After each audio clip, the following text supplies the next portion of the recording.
Children, welcome to the English class. So far we have learnt about the pronouns and their types. In this session we are going to see about reflexive pronouns. Okay. In our previous video we have seen about personal pronouns, possessive pronouns and demonstrative pronouns. In this session we will learn about reflexive pronouns. Okay. Now see what is reflexive pronouns. Reflexive pronouns that contains the word self. Okay, reflexive pronouns that contains the word self. Okay, generally we can say that reflection means how can we say that reflection when you stand in front of the mirror, you can see your own image. Yes, that is your reflection will be on the mirror.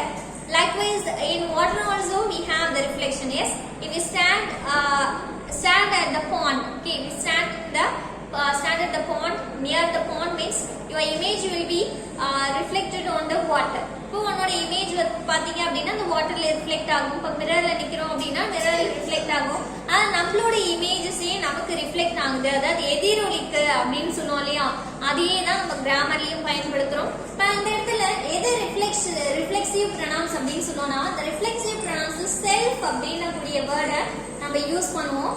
அது என்னன்னா, இப்ப என்னோட வேலையை நானே செய்யறேன் அப்படின்னு சொல்லலாம். அப்ப அந்த நானே அப்படின்றது எது ரெஃபர் பண்ணுவோம்? ரிஃப்ளெக்ஷன், தனக்கு தானே செஞ்சுக்கிறது தான் நம்ம ரிஃப்ளெக்ஷன் அப்படின்னு சொல்லுவோம். அந்த ரிஃப்ளெக்ஷனை தான் நம்ம என்ன சொல்லுவோம்? ப்ரொனவுன்ஸ் தான் பயன்படுத்துறோம். அது அந்த ப்ரொனவுன்ஸ் என்ன அப்படின்னு பார்த்தோம்னா செல்ஃப் ஆர் செல்ஸ் அப்படின்னு சொல்லுவோம். Self refers to the single person and selves refers to the more than one person.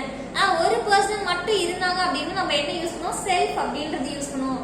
Cells அப்படின்றது எங்க யூஸ் பண்ணுவோம்? If it is more than one பர்சனா இருந்தாதான் செல்ஸ் அப்படின்னு யூஸ் பண்ணுவோம். இப்போ இது வந்து according to the persons. Okay, persons first person, second person, third person கேட்ட மாதிரி இந்த ப்ரொனவுன்ஸ் வந்து வேரி ஆயிட்டே இருக்கும். Okay, let us see what are they. Okay, before we get into, let's have some of the information about reflexive pronouns. Reflexive pronouns contains reflexive pronouns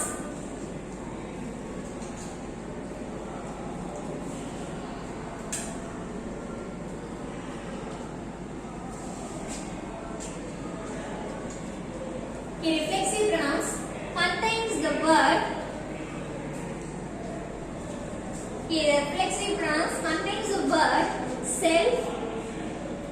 இந்த reflexive pronounsல என்ன இருக்கும் அப்படின்னு பாத்தீங்கன்னா self அப்படின கூடிய அந்த வேர்ட் இருக்கும். இந்த pronouns வந்து எதை ரெஃபர் பண்ணும் அப்படின்னு பாத்தீங்கன்னா these pronouns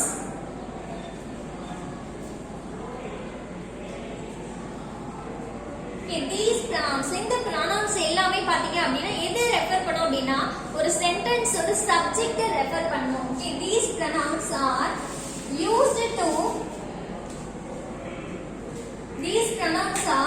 used to refer to the subject of the sentence.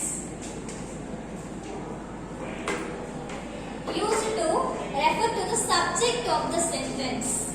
அதாவது ஒரு சென்டென்ஸ்ல இருக்கக்கூடிய சப்ஜெக்ட் ரெஃபர் பண்ணக்கூடிய ப்ரொனவுன்ஸா இருக்கும்.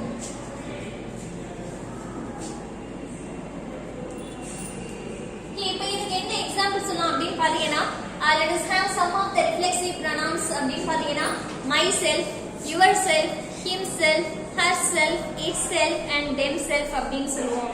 இப்போ இது எதை பேஸ் பண்ணி நம்ம அதை மாத்திருக்கோம்? பர்சனல் ப்ரொனவுன்ஸை பேஸ் பண்ணி மாத்திருக்கோம். What is personal pronouns? Personal pronouns நம்ம எதை சொல்லுவோம்?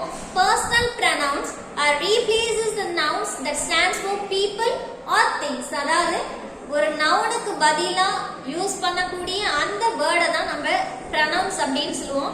அதுவும் பர்சனல் ப்ரொனவுன் நம்ம எதை சொல்லுவோம் அப்படின்னு பாத்தீங்கன்னா அந்த நவுன் எதை பத்தி இருக்கணும்னா ஒரு பர்சனை ரெஃபர் பண்ற மாதிரி இருக்கணும், இல்லைன்னா ஒரு திங்ஸ் ரெஃபர் பண்ற மாதிரி இருக்க நவுனுக்கு பதிலா யூஸ் பண்ணக்கூடிய அந்த வேர்டு தான் பர்சனல் ப்ரொனவுன்ஸ் சொல்லுவோம். இப்ப அந்த மாதிரியான பர்சனல் ப்ரொனவுன்ஸ்லாம் எது அப்படின்னு பாத்தீங்க அப்படின்னா இந்த பர்சனல் ப்ரொனவுன்ஸ் பேஸ் பண்ணி தான் இந்த ரிஃப்ளெக்சிவ் ப்ரொனவுன்ஸ் வந்து ஃபார்ம் ஆகும். Okay, by based on their personal pronouns, if these reflexive pronouns are formed, these reflexive pronouns are formed. Okay, now look at their pronouns we have here. Okay, எதெல்லாம் நம்ம personal pronouns அப்படினு சொல்லுவோம்? I, we, you, he, she, it and they. Okay, these are the personal pronouns. இது எல்லாமே எதை refer பண்ற மாதிரி இருக்குன்னு பாருங்க. That stands for people. People refer பண்ற மாதிரி இருக்கும். இல்லனா ஒரு things ஐயோ ஒரு objects ஐயோ இல்லனா ஒரு animals birds ரெஃபர் பண்ற மாதிரி இருக்கக்கூடிய அந்த நவுனுக்கு பதிலா யூஸ் பண்ணக்கூடிய words தான் யூஸ் பண்ணக்கூடிய pronouns தான் நம்ம என்ன pronoun சொல்றோம்? personal pronouns னு சொல்றோம். இப்போ இதோட ரிஃப்ளெக்ஷன் தான் என்ன சொல்றோம்? இந்த personal pronouns ஓட ரிஃப்ளெக்ஷன் தான் நம்ம reflexive pronouns சொல்றோம். பாயினா நான் அப்படினு அர்த்தம் இல்லையா? இப்போ நான் அப்படின்றது எப்படி ரிஃப்ளெக்ட் ஆகும் அப்படினு பாத்தீங்கன்னா நானே அப்படினா மாறும். இப்போ myself நானே செஞ்சிட்டேன் அப்படினு சொன்னோம் இல்லையா? இப்போ நானே சாப்பிட்டேன், நானே வந்து குக் பண்ணேன் அப்படினு சொன்னோம் இல்லையா? அப்ப நானே ஐன்றது நான்றது நானே அப்படினு சேஞ்ச் ஆகும். இப்ப வீன்றது நாங்கள் அப்படினு சொல்லுவோம். இப்ப நாங்களே என்ன பண்ணிட்டோம்? நாங்களே வந்து எல்லாத்தையும் ரெடி பண்ணிட்டோம் அப்படினு சொன்னோம் இல்லையா? இப்ப இது எல்லாமே அவர் செல்ஸ் அப்படினு சொல்லுவோம். இப்ப இந்த இடத்துல பாருங்க ஐன்றது எப்படி சேஞ்ச் ஆகும் அப்படினு பாத்தீங்கன்னா myself அப்படினு சேஞ்ச் ஆகும். Okay, I will be changed into myself. Okay, we எப்படி சேஞ்ச் ஆகும் அப்படினு பாத்தீங்கன்னா our cells அப்படினு மாறும். our cells அப்படினு சேஞ்ச் பண்ணுவோம். ஏன் இது மட்டும் our cells? Because here more than one person. ஒரு person இருந்தாலும் நம்ம என்ன பண்ணுவோம்? selfன்றதை யூஸ் பண்ணுவோம். இதுவே ஒரு ஆளுக்கு மேல இருந்தாங்கன்னா நம்ம என்ன யூஸ் பண்ணுவோம்? cells அப்படினு யூஸ் பண்ணுவோம். our cells நாங்களே அப்படினு அர்த்தம். இப்ப youன்றது எப்படி ரிஃப்ளெக்ட் ஆகும் அப்படினு பாத்தீங்கன்னா two waysல ரிஃப்ளெக்ட் ஆகும்.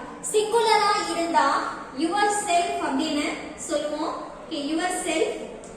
if it is in plural, okay, நிறைய பேர் ரெஃபர் பண்ற மாதிரி இருக்கு அப்படினு பாத்தீங்கன்னா yourselves அப்படினு சொல்லுவோம். yourselves அப்படினு சொல்லுவோம். then he is changed into himself. and she is changed into herself அப்படினு சொல்லுவோம். அதே மாதிரி it எப்படி சேஞ்ச் ஆகும் பாத்தீங்கன்னா itself அப்படினு சேஞ்ச் ஆகும். இதே it நிறைய இருந்துச்சுன்னா itself அப்படினு சொல்லுவோம். அப்ப ஒரு bird மட்டும் ஒரே ஒரு bird மட்டும் இருந்தா itself அப்படினு சொல்லுவோம். அப்ப birds னு சொல்றப்ப itself அப்படினு சொல்லுவோம்.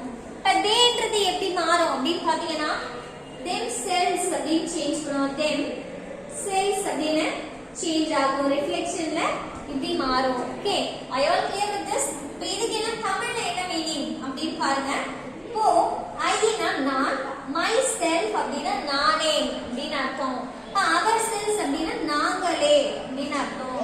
yourselfனா நீயே அப்படினு சொல்லுவோம். இப்ப நிறைய பேர் சொன்னா நீங்களே அப்படினு சொல்லுவோம். நீங்களே செஞ்சுக்கோங்க அப்படினு சொல்லுவோம் இல்லையா? himself அப்படினா என்ன அர்த்தம்? அவனே வந்து படிச்சுக்கிட்டான் அப்படின்னு சொல்லுவோம் இல்லையா? herself அவளே அப்படின்னு அர்த்தம். itself அப்படினா அதுவே என்ன பண்ணுச்சு? பறந்து போயிருச்சு அப்படின்னு சொல்லுவோம் இல்லையா? itself அப்படினா அதுங்களே அப்படின்னு சொல்லுவோம். அவைகளே அப்படின்னு சொல்லுவோம். இப்ப themselves அப்படினா எப்படி சொல்லலாம்? அவர்களே அப்படின்னு அர்த்தம். அவர்களே என்ன பண்ணிக்கிட்டாங்க? எல்லாத்தையும் செஞ்சு முடிச்சிட்டாங்க அப்படின்னு சொல்லுவோம். அவர்களே themselves அப்படின்னு சொல்லுவோம். okay, these are the reflexive pronouns we have here. Okay, now look at the first person and second person in this session. Okay, இதுல first person second person கான reflexive pronouns examples பார்க்கலாம். Okay, what is first person? First person நம்ம எதை first person னு சொல்லுவோம்? when we who is speaking, யார் பேசுறாங்களோ அவங்க தான் என்ன first person னு சொல்லுவோம் இல்லையா? then who is the second person? who is listening the speaker. speaker பேசக்கூடியத யார் கேக்குறாங்க அவங்க தான் என்ன சொல்லுவோம்? second person னு சொல்லுவோம். then who is third person? third person னா நம்ம எது third person னு சொல்லுவோம்? whom we are talking about or what we are talking about. யாரை பத்தி பேசுறோம் இல்லனா எதை பத்தி பேசுறோமோ அதுதான் என்ன third person அப்படினு சொல்லுவோம். இப்போ இந்த இடத்துல எது first person னு சொல்லலாம்? இந்த சென்டென்ஸ் இதுல பாத்தீங்கன்னா I and we are first person. you அப்படின்றது second person சொல்லுவோம். then the remaining things he, she, it and they, all these things are third persons அப்படினு சொல்லுவோம். Okay, let us have an example for the first two things, that is I, we and you. இதுக்கான examples பார்க்கலாம். இப்போ ஐக்கு என்ன example சொல்லலாம் அப்படின்னு பாருங்க. the most important thing. Okay, இன்னொரு இம்பார்ட்டன்ட்டான ஒரு விஷயம் இருக்கு. I will explain you here. Okay, let us have an example for I. இப்போ ஐக்கு என்ன எக்ஸாம்பிள் சொல்லலாம் அப்படின்னு பாருங்க. I went to the school. I went to the school by myself. I went to the school by myself. Now look at the sentence. In this sentence we are having the pronoun, that is the reflexive pronoun myself. இந்த இடத்துல நான் எனக்கு என்ன அர்த்தம் அப்படி பார்த்தா I went to the school by myself. நானே என்ன பண்ணிட்டேன், ஸ்கூலுக்கு போயிட்டேன். யாரும் என்ன கொண்டு போய் விடல, யாரை அழைச்சு கொண்டு போய் விடல, நானே என்ன பண்ணிட்டேன், ஸ்கூல் போயிட்டேன் அப்படின்னு சொல்றோம். I went to the school by myself. By myselfனா நானே, தன்னையே அப்படின்னு அர்த்தம் இல்லையா. எனக்கு நானே பேசிக்கிட்டேன், எனக்கு நானே வந்து சிரிச்சிட்டேன் அப்படின்னு சொல்லுவோம் இல்லையா. இப்ப இதுதான் ரிஃப்ளெக்ஷன் அப்படின்னு சொல்லுவோம். இந்த இடத்துல மை செல்ஃப் அப்படின்றது எதை ரெஃபர் பண்ணுது அப்படின்னு பாருங்க. My self refers to the subject.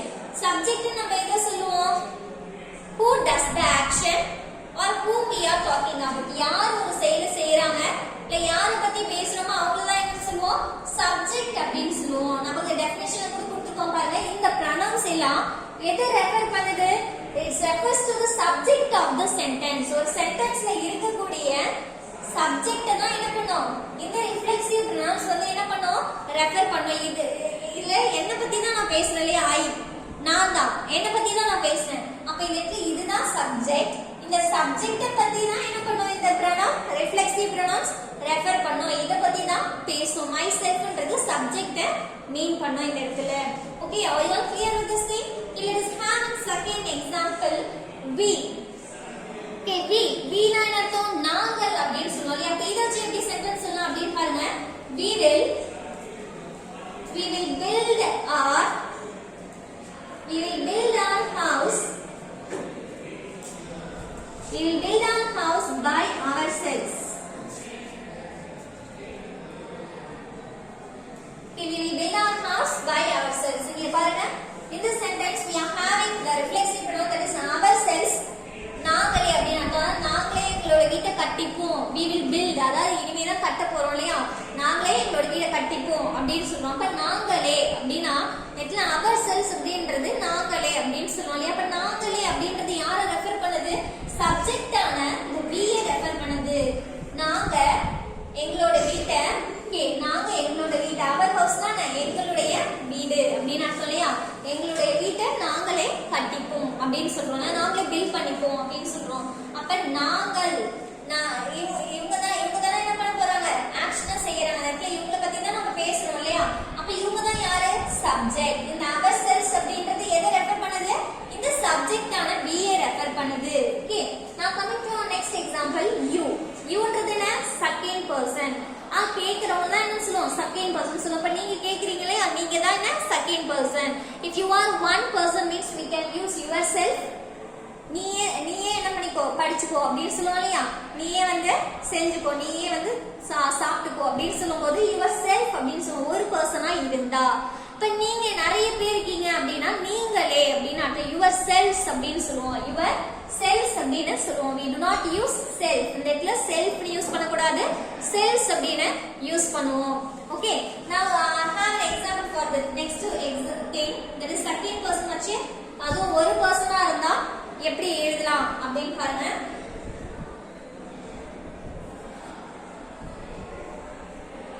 You shouldn't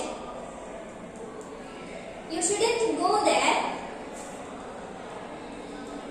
You shouldn't go there by yourself.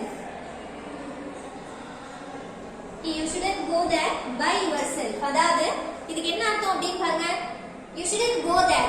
Thereனா அங்கே, நீ வந்து அங்க போக கூடாது. நீ என்ன பண்ண, yourselfனா நீயே என்ன பண்ண கூடாது, அந்த இடத்துக்குலாம் போக கூடாது. அதாவது நீயே தனியா அந்த இடத்துக்கு போக கூடாது அப்படின்றத, நீயே அங்க போக கூடாது அப்படின்னு சொல்றோம். தேர்னா அங்கே அப்படின்னு சொல்றோம். இப்ப இந்த இடத்துல பாருங்க, yourself அப்படின்றது யாரை மீன் பண்ணுது, சப்ஜெக்டான யூவை ரெஃபர் பண்ணுது.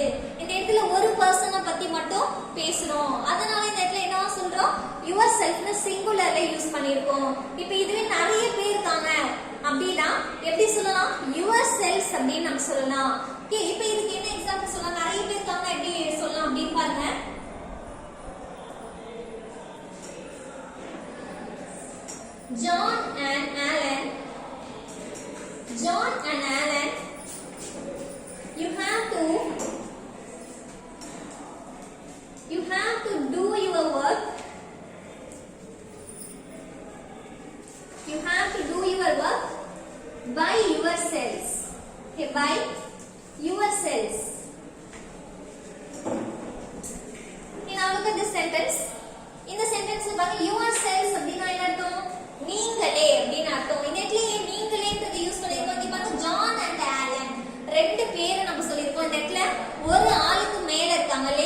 ஒரு ஆளுக்கு மேல இருந்தா என்ன சொல்லுவோம் ப்ளூரல்ல சொல்லுவோம் அப்ப இங்க more than one person னா plural you have to do your work by yourselves John and Alan ரெண்டு பேர்ட்ட சொல்றாங்க உங்களுடைய வர்க்க நீங்களே தான் செஞ்சுக்கணும் நீங்களே அப்படின்னு அர்த்தம் இங்க நீயே அப்படின்னு சொல்லுவோம் நெக்ஸ்ட் நீங்களே அப்படின்னு சொல்லுவோம் நீங்களே செஞ்சுக்கோங்க you have to do your work by yourselves அப்படின்னு சொல்லுவோம் அதனால நெக்ஸ்ட் செல்ஸ் அப்படின்னு யூஸ் பண்ணிருப்போம் இந்த இடத்துல ஒரு ஆளை மீன் பண்றதுனால தான் செல்ஃப் அப்படின்றத யூஸ் பண்ணிருப்போம் okay in this session we have learned about the first person and second person reflexive pronouns still we have third person reflexive pronoun we will see about this thing in our later video I hope you all understand this thing keep watching on this video thank you for watching